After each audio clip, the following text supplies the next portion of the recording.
Hey guys, so this is a weird start to a video, but I want you to stop and think what you see on the screen. If I took that and opened it up, it's a party decoration, what shape would you wind up getting?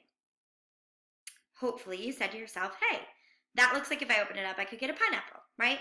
That's what we're going to be working on today. These are called solids of revolution, and they come when I take a two-dimensional shape, I revolve it around an axis, and I wind up getting a solid, okay? We're going to find volumes of revolution using the disk method. So let's look at a calculus equivalent. This is a function, f of x. We're looking at it from a to b. And I'm thinking about taking that and revolving it. And I'm going to tell you guys we're revolving around the x-axis.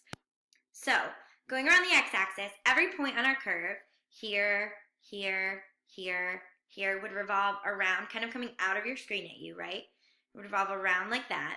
And what we'd wind up getting would be a solid that looks like this, right? Each point revolves around.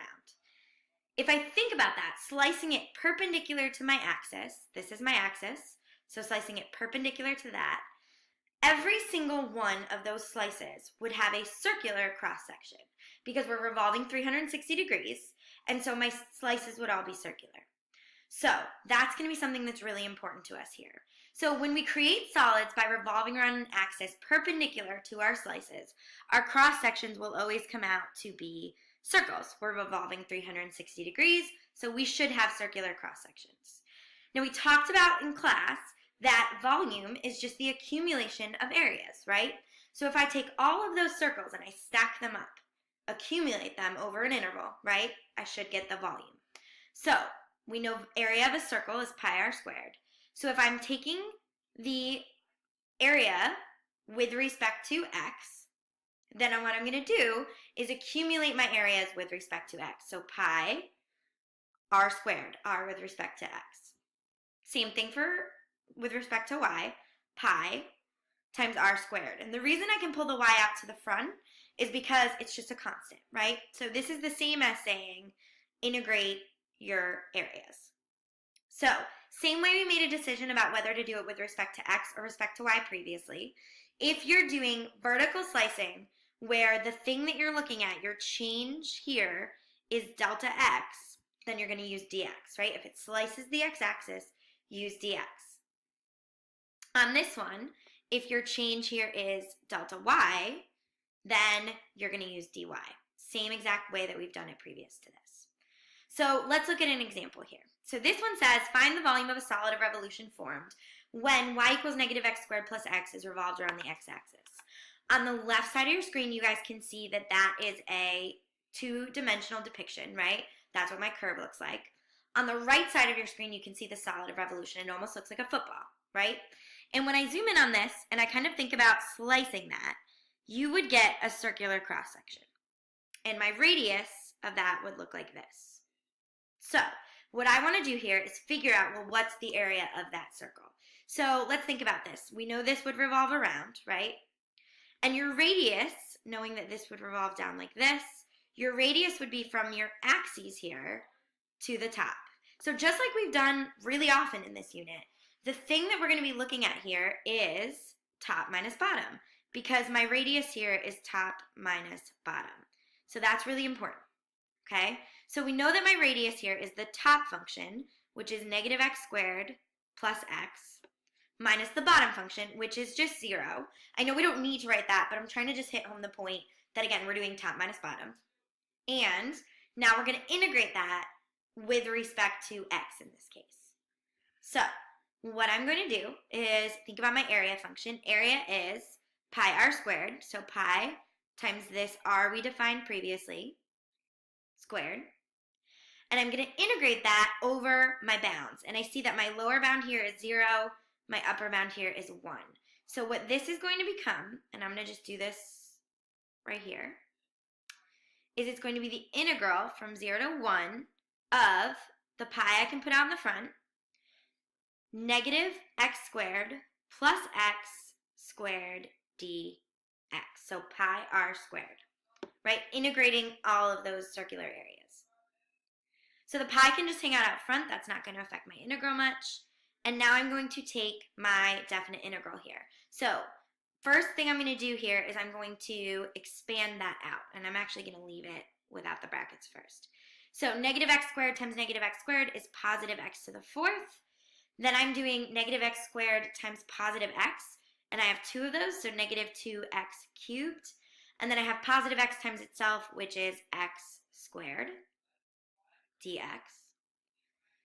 And now I'm going to actually integrate that. So I have pi, just hangs that out front.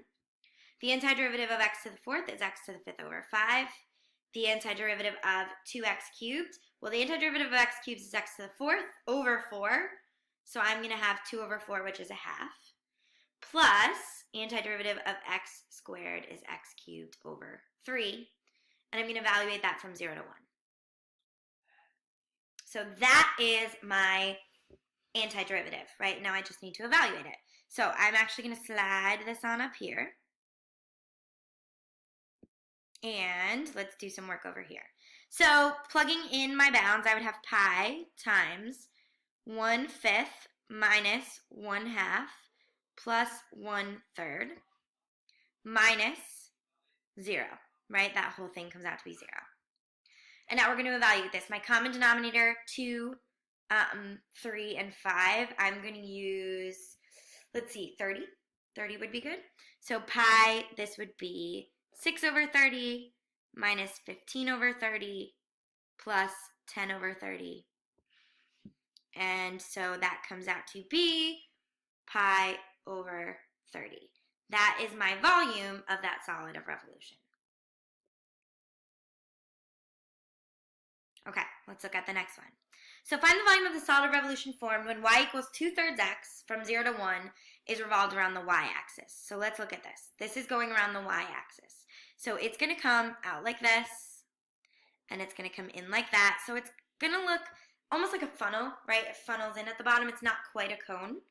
And we want to think about going this way. So because the way that I'm revolving this is around the y-axis, what I'm going to have here is doing this with respect to y. I want dy, because each of my slices is delta y. So first thing I'm going to do is I'm going to solve this for y, so here, or for x.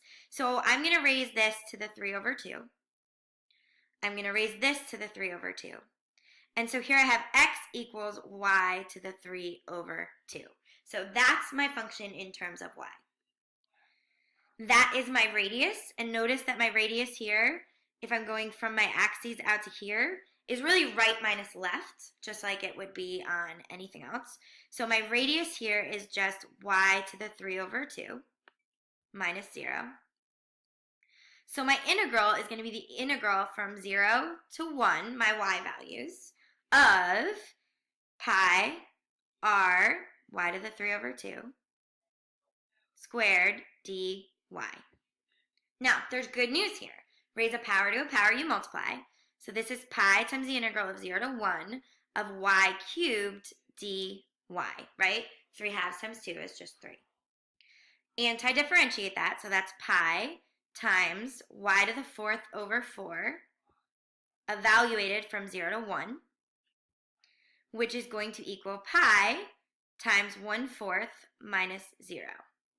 So the area, or I'm sorry, the volume of this solid of revolution is pi over 4.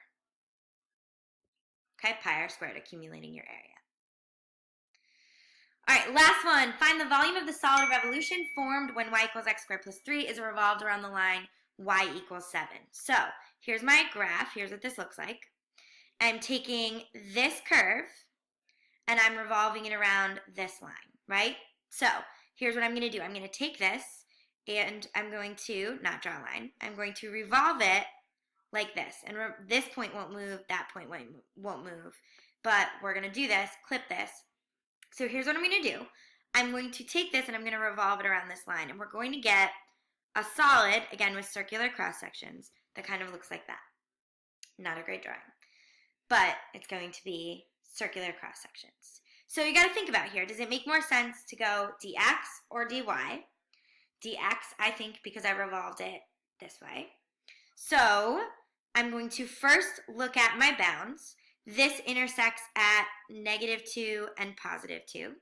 So I'm going to do the integral from -2 to +2 of pi times my radius squared dx, right?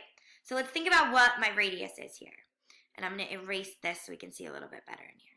My radius here would be from there to there, right? That function. So we're going to do the same thing, top minus bottom or outer minus inner. It doesn't matter what you do. So radius here is going to be 7 minus, and then this function here, x squared plus 3, which I can simplify down to be 4 minus x squared. So what I get here is my radius is 4 minus x squared, and I'm going to square that. So my integral here is pi times the integral from negative 2 to 2 of 16 minus 8x squared plus x to the 4th dx. Just multiplying that out. So taking my antiderivative now, the pi is just going to hang out front. The antiderivative of 16 is 16x. The antiderivative of x squared is x cubed over 3, and that 8 still hangs out front. The antiderivative of x to the 4th is x to the 5th over 5. And I'm evaluating this whole thing from negative 2 to 2.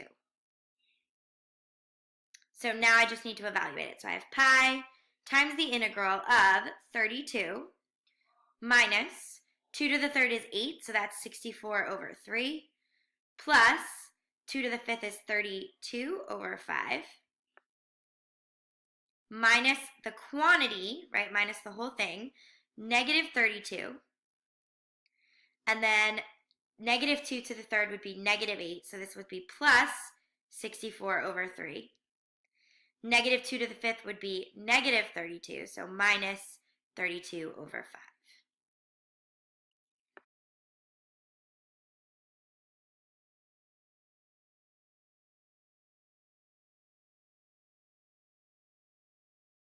So just evaluate that, and that would be your final volume. So we're going to talk about this more in class. Read this wrap up. Okay, take a second, read this, and make sure you answer the questions on your video so we know you watched it. Have an awesome day.